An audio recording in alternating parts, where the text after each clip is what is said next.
Hey guys, it's Michelle with Deception Bites, and I just have a quick video here. I was reading something today. It upset me tremendously, and I thought, well, I don't know what to do about it other than make a video about it. So I just wanted to bring this to your attention. You know, I'm not sure when it happened that it became criminal to be homeless in America, but it certainly seems that way. Now it's against the law in 71 cities to feed the homeless. You can feed a homeless animal, but you know, don't let them catch you feeding a homeless person. My gosh, no. And you know, it concerns me because you know what? That could be any one of us. Any one of us. And if you think you're above that, you are sadly mistaken, because most Americans live paycheck to paycheck. And, you know, through any combination of scenarios, it could happen. It could happen, and it does happen every day. Now, granted, a lot of these people that are on the streets are mentally ill. They need help, or they are addicted. They have substance abuse problems, but are they less human than you or I? No, they're not. And this really bothers me. It bothers me a lot. Now, let me show you what upset me so much today. Anti-homeless robot deployed in San Francisco. Now, okay, that's bad enough, but this robot is sponsored by the Humane Society. Yeah. The Society for the Prevention of Cruelty to Animals. So, of course, they advocate the humane treatment of animals, but, you know, if you're a homeless person, well, you don't count, sorry.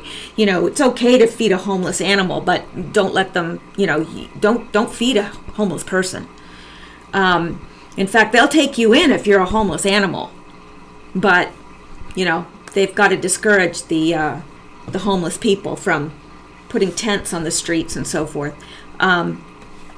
As the homeless population continues to surge in San Francisco, an animal advocacy pet adoption clinic has taken the novel, if dystopian, approach of hiring an autonomous security robot unit to clear out vagrants. The SPCA, the Society for the Prevention of Cruelty to Animals, deployed a K5 robot manufactured by Nightscope, a Silicon Valley-based robotics company, to help discourage homeless people from erecting tents on the sidewalks and streets near the clinic.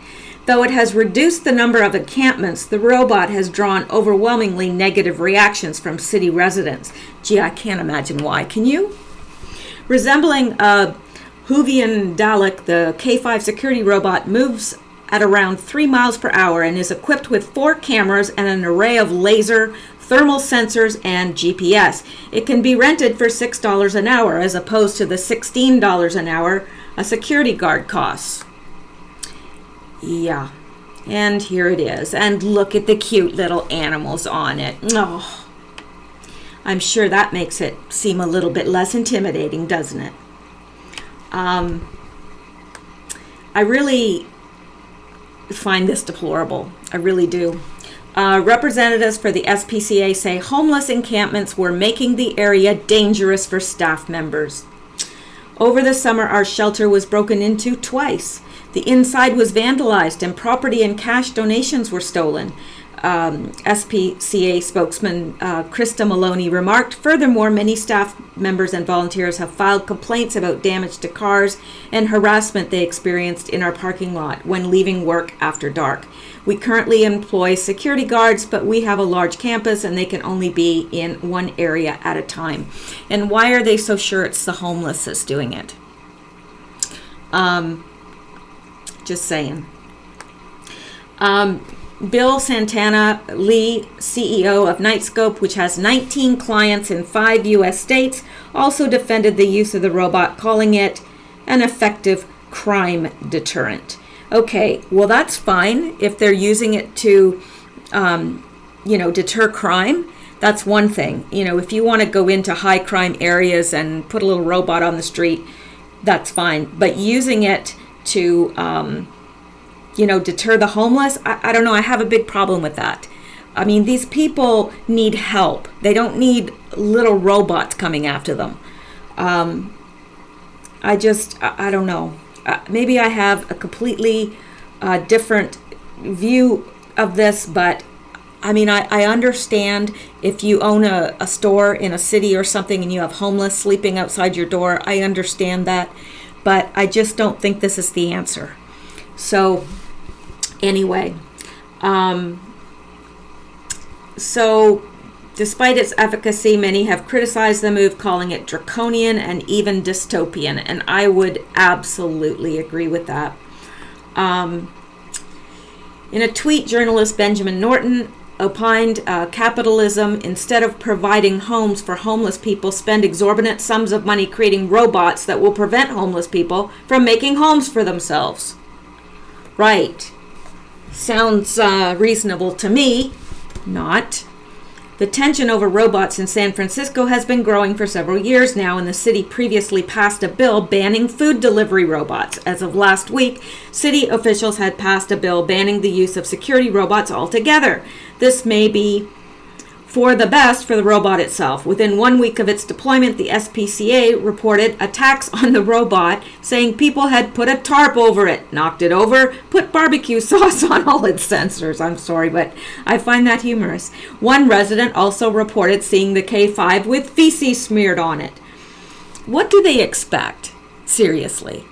With robots on the rise and more companies integrating them into their business models, this issue is unlikely to go away. In San Francisco, in particular, the use of robots as a policing force against the homeless touched a nerve, and for good reason. In recent years, San Francisco has turned into a major tech hub, and with a new surge in population has come skyrocketing costs for rent that have priced out many residents. Despite the $275 million the city spent on homelessness and support housing this year, plus over an additional $100 million spent by private sector, the disparity between the wealthy and the impoverished continues to grow, as does the number of people forced to live on the street.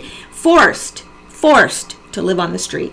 A historically socially conscious city flush with venture capital remains mired in poverty. Beneath the glittering arcologies of new high-rises and corporate headquarters remains the squalor of millions who have been left behind and are homeless. Perhaps a shiny robot menacing the destitute is the perfect metaphor for a city whose tech startups may have come at the cost of the city's humanity. And this is happening all over America and Canada, and I'm sure other countries. But the cost of housing is exorbitant, especially in the city. And people, you can't, it doesn't matter if you have a good job, you can't afford the housing.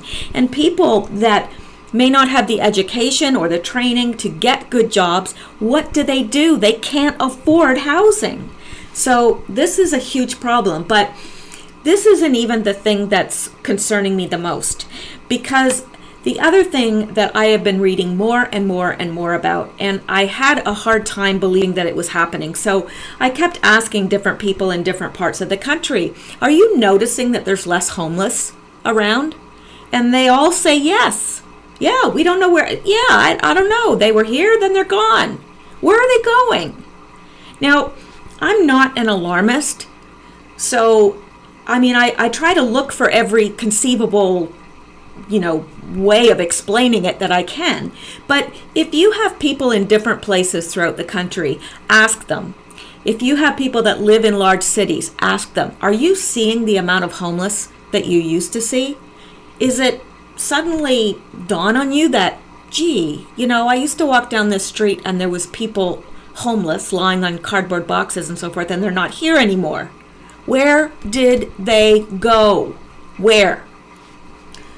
They are disappearing. I don't care what anybody says. I know that they are disappearing because I've heard it from too many people and I've seen it from too many sources. I'm sure you've heard about this mystery in Salt Lake City. Where have hundreds of homeless people gone? Following a police operation, even officers seem puzzled by the whereabouts of hundreds of people who have lived around a downtown emergency shelter. Where'd they go?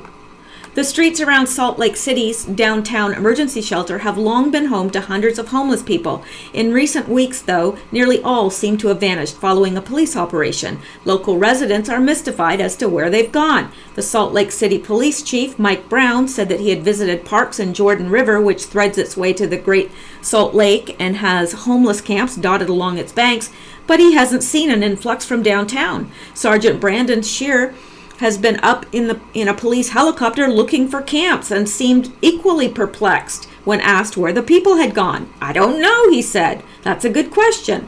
Advocates, for their part, fear a humanitarian crisis is brewing. Gee, do you think? The unfolding drama is all the more remarkable considering that several years ago, national media reports published claims by Utah that it had, quote, won the war on homelessness there, at least when it came to housing those who had been outside the longest. Jon Stewart ran a laudatory piece titled "The Homeless Homed," but the picture wasn't quite that simple. While the country's most prominent homeless crisis are in coastal cities, New York, San Francisco, Los Angeles, the mountain-ringed capital of the Mormon Church has also long struggled to house, or, in the view of some, has politely ignored its homeless population. The Republican legislature in Utah is fond of the philosophy of pulling yourself up by your bootstraps, and struggling not-for-profit groups pick up the slack when it comes to homelessness funding.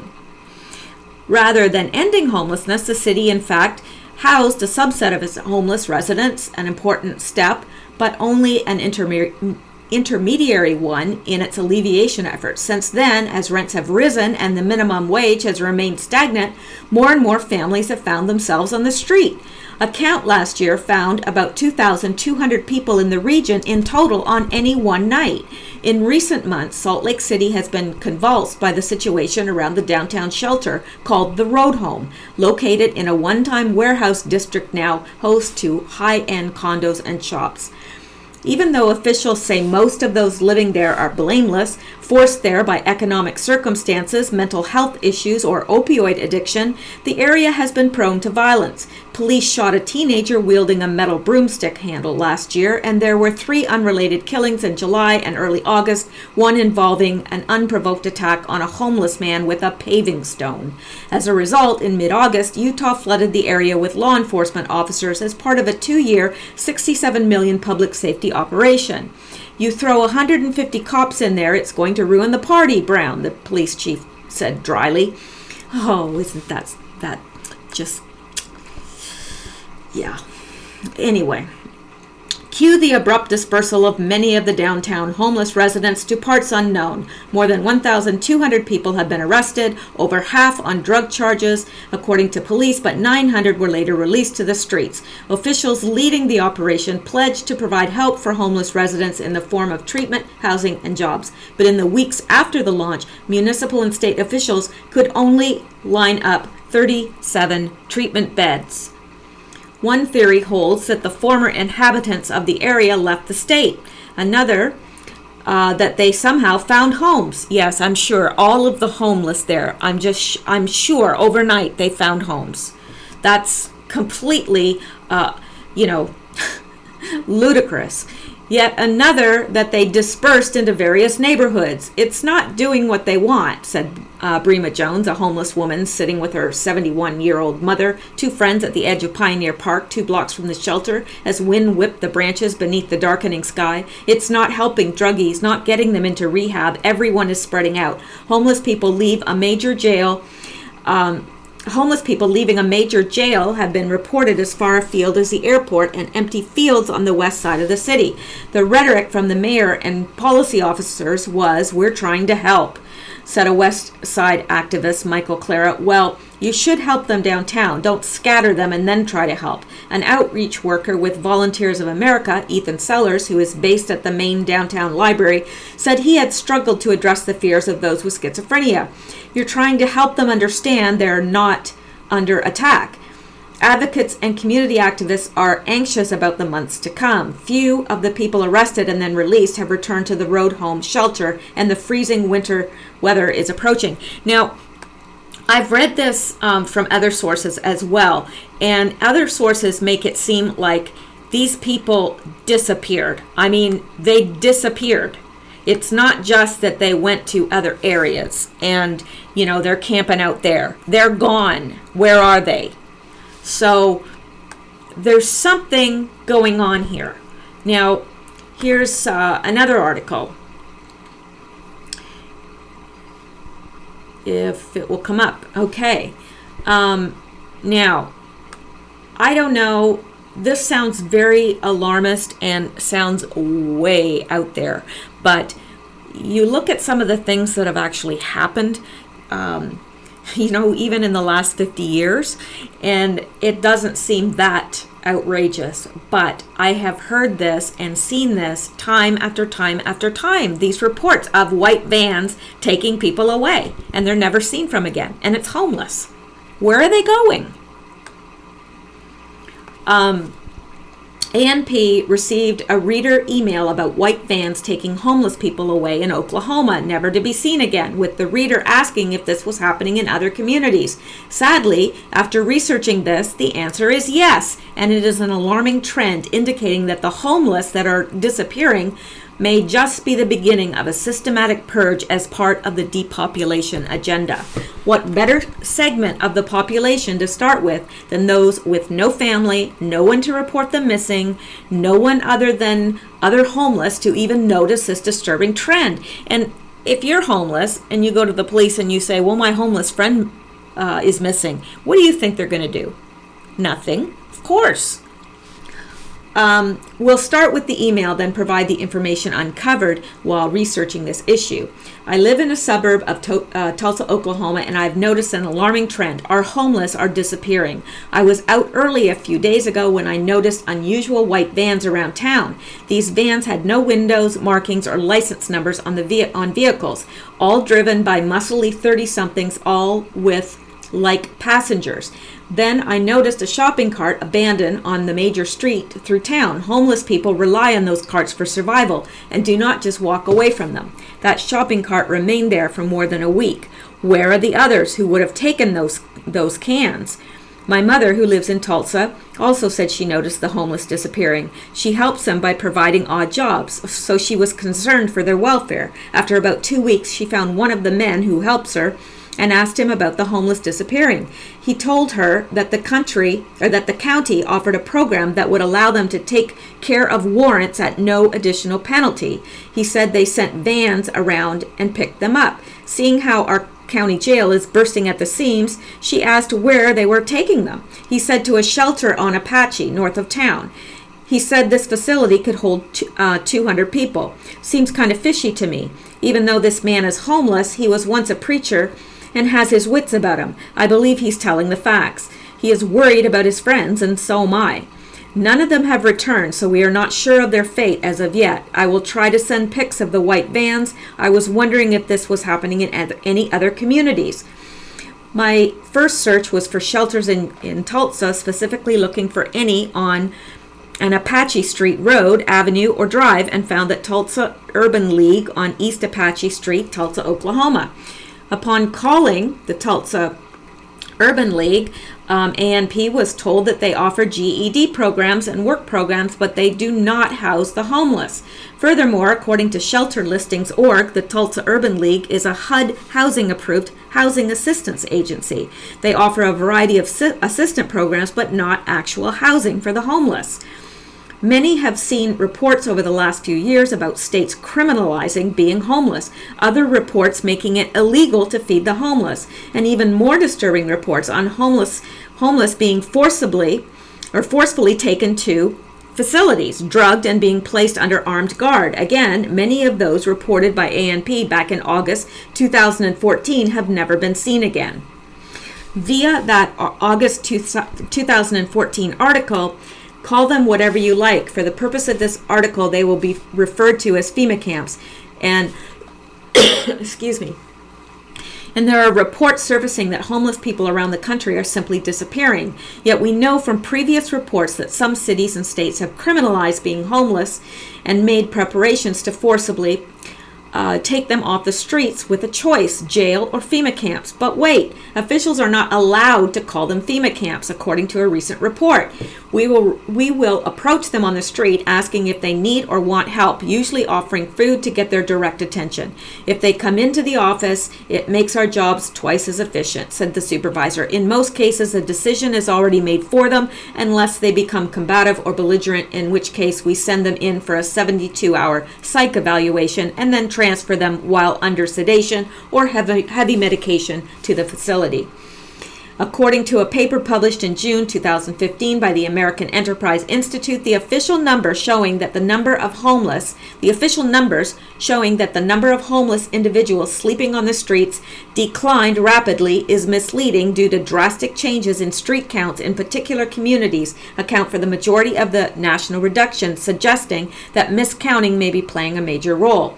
The abstract from that paper continues on to state, an alternative explanation for large count changes is that increasing homeless criminalization measures are leading more of the homeless to stay out of sight. Another red flag is that sheltered homeless counts, which are much more reliable than street counts, have been remaining steady. Between criminalizing homelessness and making it illegal for organizations and people to feed the homeless, the local, state, and federal government has limited the number of witnesses that would be deemed credible to the trend of the disappearing homeless. What is left is eyewitness accounts, much like the reader emails shown above, and random accounts from other homeless individuals, such as the one found at Reddit from 2014, where someone claiming to be a homeless man says he uses a library to access the internet, describes the disappearance of those he was familiar with. Key quotes shown below. Martin, a small, quiet man, disappeared last week. He usually sat at the bottom of town behind the train station with a large bottle of cider and a battered coat, dozing off as people walked past him and chucked him a few pennies. Okay, we don't need to get into all that because actually I am familiar with this and I'm not so sure that that isn't an actual story that someone wrote on there. So I'm not going to get into that. Now, where are they? What was done to them? Are they being slated for termination? I don't know. I mean, that seems a little bit out there, but I don't know because they are disappearing. Now, let me go here real quick. Now, instead of actually helping homeless people, 71 cities have made it illegal to help homeless people. Now, I'm sorry, but I've lived in large cities in the past and I have fed the homeless and I would continue to do so if I were there. I don't think that I don't understand how somebody can make it criminal to give food to another human being. I do not understand that. But that's what they've done. What is a person to do when their state of poverty becomes so extreme that it becomes criminal? That's exactly what's happening to homeless people in the United States these days. And it isn't just the homeless people who are being criminalized. It's the kind-hearted folks that try to help them out. As I wrote in my article, Regulation Nation, people all over the nation have proven that ordinary citizens can make a change in the plight of homeless people. On their own dimes, good people have fed those less fortunate, given them a safe place to camp, and most of all, treated them with the dignity that all human beings deserve. Again, we've shown that people want to help people and that we don't require Papa government to come in and look after everyone. Then, as often happens, along came the government who said, "How dare you provide for the needs of others without our help, regulations, and permission." The government is making it illegal to be homeless and illegal to help those who are homeless. Instead of helping those who have fallen on hard times, 71 cities have actually made it illegal to help those who have fallen on hard times by cracking down on those who feed the homeless. The situation is dire in America, and those who are already out of options now have to deal with law enforcement officials who do terrible things like destroying or seizing the few remaining possessions of homeless people who happen to be in the wrong place at the wrong time. And I have heard very, very reliable witnesses say that they have gone in and they've burned their tents, they've taken their belongings. is beyond, I just can't believe that this is happening in America. It certainly takes a special kind of mentality to kick someone when they are this far down, but it appears our country is full of people willing to enforce these unconscionable laws. If you are in a desperate situation, this article has some tips on surviving when you can't afford to pay your bills. I won't get into all that, but it's unbelievable. It just is unbelievable. Now, let's, I'm going to get rid of a few of these so that we can speed this computer up a little bit instead of having 350 things open at once. Okay, here we go. Now,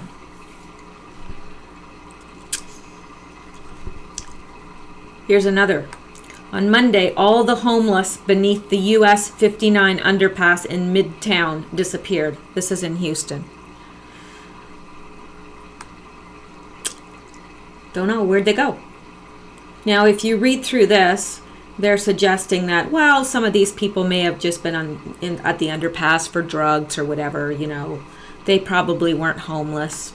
No, I'm sure people like to sleep under underpasses when they have a nice warm home to go to. I'm sure that's the case. So, yeah. And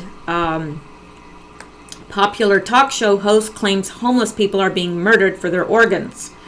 It is a story that seems too horrific to be true, but popular Alabama talk show host who is investigating it says there may be something to it. Homeless people are being victimized by a government agency that is removing them from the city streets all over the country and depriving them of their organs. I don't know about that. That seems far-fetched, but who knows? They are missing. Where are they? In an interview with Dave Hodges of the Common Sense Show, Josh Coy himself, a host on WYDE, the largest station in Alabama covering a 4-state region, said that the story begins with laws that are spreading around the country forbidding anyone from feeding homeless people. Elected officials began implementing such local ordinances as a way to discourage homeless from settling in their cities, which they feel would hurt business growth and upset residents. Oh, yeah, that would be a shame. But it seems there is something more sinister going on. Coy says that as he began looking into the story, he discovered that homeless people were literally disappearing overnight in some cities, as in they were there one day, gone the next, and no one knew why or where the missing person had gone. But he said few others were asking questions about the strange disappearances because of what he says is a cultural bias against homeless people. And absolutely there is a cultural bias. Even though that could be any one of us. And they are human beings. You know, if that was an animal, you'd pick it up and you'd take it home. I'm not suggesting you just pick up a strange homeless person and bring them home. That could be dangerous, but what is the harm in feeding them? No harm at all. Coy noted that most Americans seem to have a misconception about the homeless, that they are sans homes because they are drunks or substance abusers, which is one of the main reasons few questions were being asked when a homeless person vanished. But that's not true, he said. The majority of homeless are veterans and others who simply got down on their luck due to job losses and the bad economy. That's also why, he said, the numbers of homeless have been increasing. So that's what led me down the path to pursue the story, Coy said. As he began investigating, the Alabama talk show host said he discovered that literally thousands of people over the past 5 years or so had gone missing, but that the story surrounding their disappearances is the creepiest part. Coy said that as he dug, he began to find what he believes is a common denominator in the disappearances, the Federal Emergency Management Agency, or FEMA. The agency, Coy said, has been working under the radar to set up random soup kitchens and other areas to feed homeless people, even when it contravenes local ordinances prohibiting such activity. The day after the feeding location is set up, strange unmarked vans show up with people wearing blue jumpsuits who talk with the homeless, and the next thing anyone knows, some of them go missing. While Coy said that the people wearing unmarked jumpsuits while Coy said the people were wearing unmarked jumpsuits, he said they were of a type that FEMA workers generally wear. Hodges, the interviewer, noted that there could be a couple of things going on. One that he suggested was that the homeless may be abducted and then taken to facilities where some of their organs are harvested, like China has done with scores of its prisoners. That's true. Hodges also said it is possible that the homeless are being taken to existing FEMA camps where they are used for internment training purposes for government personnel. On that latter point, Coy agreed, stating that Hodges' theory on that was a prevailing one. For his part, Hodges referred to a U.S. Army Field Training Manual, paragraph N of FM 339.4, dated February 2010, and titled Internment and Resettlement Operations. That manual, he said, is the blueprint for how U.S. Army and other personnel would take in massive amounts of civilians and then either keep them as prisoners or move them to other locations. Both believe that such camps and the homeless in them may also be part of a U.S. training of foreign troops who would eventually be placed in charge of them. A Natural News search online for homeless people disappearing turned up a slew of stories in the alternative media, most of them reiterating the theory Coy and Hodges made about the FEMA camps. But there was also this, an archived Reddit post from about a year ago, allegedly written by a homeless person who said that the homeless are disappearing. So, there you go. Now you can do your own searches online for this. Don't take my word for it. I just happen to believe that this is alarming. It's alarming. And in the comments below, if you would mind, if you live in a major U.S. city and you have noticed that there seems to be less homeless around, or if your city is one of these that has outlawed feeding the homeless, please please leave comments in the comments below. I would really appreciate that. Anyway, that's all I have for that, and I will see you next time. Thank you.